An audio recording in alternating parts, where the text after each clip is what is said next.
All right, so the purpose of this video is to talk about the Godox system specifically for Fuji photographers, what works for Fuji and what doesn't. If you're looking at like a really diverse flash system, definitely recommend looking at the Godox system. They're very sexy, as Marianne is modeling.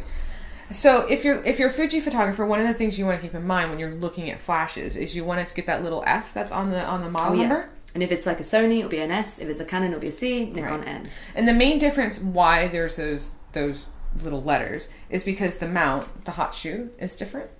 That connection bit between cameras is always going to be different pins. It's like the lenses. They like things to be kind of to fit only their camera. A lot of times when you're switching systems, there's all these numbers kind of hanging about, and you're just like, well, I don't really know what to buy. So we're going to talk about what we like, what we don't like, and what we think you should buy, specifically if you're a wedding photographer. This can apply to you if you're not a wedding photographer, but we're both professional wedding photographers, and that's how we use these flashes. That's our whole world. That's all our world.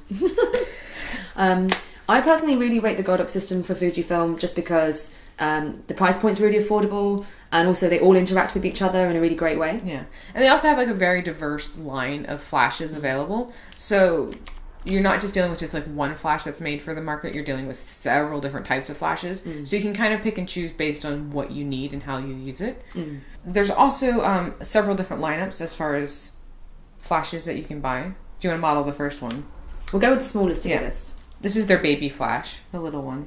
The baby bear. This is the 350, TT350 I should say. And the reason why I really like this in particular and keep it around is even though it's not powerful enough to do more than kind of fill flash in a reception, the weight of it is just so light on a small mirrorless camera. It's just a little bit better balance. I feel like it puts less pressure on the hot shoe.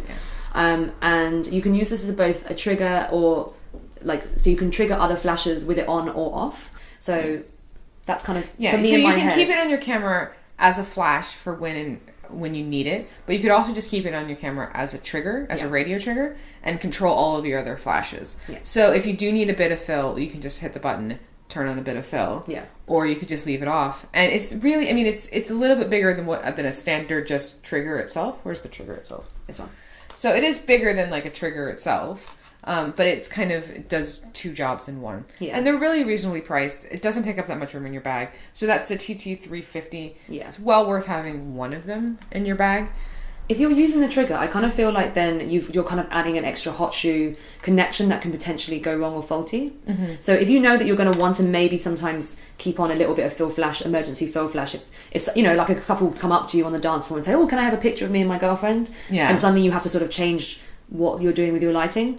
If you've got just this on with nothing on top, it's, obviously that's not ideal. You want to just pop on a bit of on-camera flash. It takes an extra second to put a flash on top of the trigger. Whereas if this already has a trigger built in, you don't need to do that.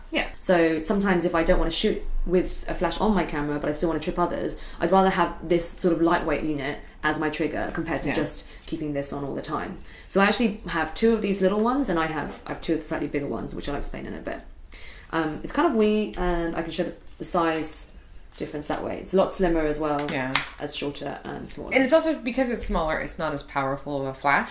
So if you're in a really big room that you need to fill in with a lot of light, using this as just an on-camera flash might not cut it in every situation. However, it can cut it in loads of situations, and it's so affordable that it's worth having at least one in your bag if you're a wedding photographer. I think it's about $60 at the most. Which is, you may as well just throw it in there. It's powered by two AA batteries. And I find if it's on a dance floor, I think the recycle time's not fast enough to manage with like a dark, sort of frantic / cool dance floor. So you can then go one step up, and there's two units that are kind of, I would say, like normal size speed lights. There's one that's powered by 4 AA batteries, and that's, I think, called the 685. But I skipped that little one, and I went to the 862. Well, if I say that, it sounds like 862. Yeah, but it's 860 Mark II with number Mark 2. IIs, Line two one, eyes, Roman 2. And the main difference between that and the 685 is just having the lithium-ion battery instead of 4 AA batteries. I really like that. I think that's because it lasts ages. And it's also something you can just plug into the wall. You're not having to charge all of these batteries. It basically will last for like 3 weddings before you need a charge-ish. That's pretty insane. Much. And so when I'm carrying a normal flash, I'm usually having to change AA batteries and carry more of them within one wedding. This one, I know I don't need a spare battery. It also takes the guesswork out because it gives you what your battery percentage is. All of the different flashes have their own wireless system built into it. Yeah. So I don't actually really need to use a separate trigger. I can use this as a trigger and turn this main unit off and set other things off. And you can trip that AD200 with this, you can trigger it with this, or you can trigger it with this. And that's the beauty of the Godox system, that they all kind of work interlink really seamlessly. Yeah, so it's this sucker is powerful. Should we see how powerful it is? Oh god. Alright, close your eyes. Okay. Hold on, let me turn it on. I should know how to turn this on. Alright, we're gonna go full power. Well, should we go? Yeah. Alright, no, full power. Alright, close your eyes. Oh, I saw like red even through spots. Yeah. Through closed eyes. That's kind of incredible. It's a very powerful flash, which is really nice to have if you're in situations where you think you're going to use that quite often. So, and it's for a studio light, very reasonably priced.